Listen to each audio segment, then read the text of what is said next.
দেখো ফ্রেন্ডস, আজকে বাজার থেকে বড় একটা তরমুজ নিয়ে এসে, তাই ভাবছি তরমুজের একটা কিছু করা যাক। প্রথমেই তরমুজটাকে আমি ভালো করে কেটে নেব।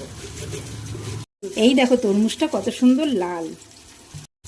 এইবার তরমুজটাকে আমি ছোট ছোট পিস করে কেটে নেব।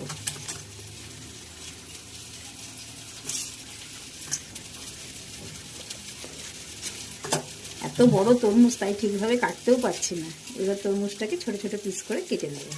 আচ্ছা, এইভাবে আমি সব তরমুজগুলো ছোট ছোট পিস করে কেটে নেব। এইবার আমি দানাগুলো আস্তে আস্তে বেছে ফেলবো।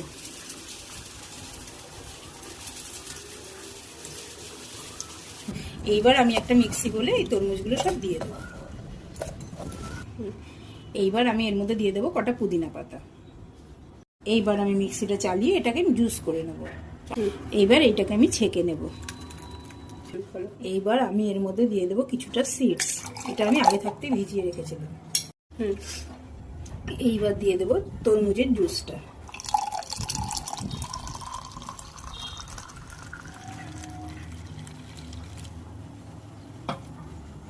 এইবার এটাকে কিছুক্ষণের জন্য ফ্রিজে রেখে দেবো।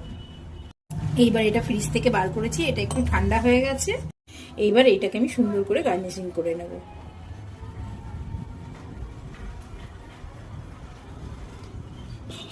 এইবার প্রচন্ড গরমে কেউ বাড়িতে এলে পরিবেশন করুন ঠান্ডা ঠান্ডা তরমুজের শরবত। এটা খেলে মন প্রাণ জুড়িয়ে যাবে।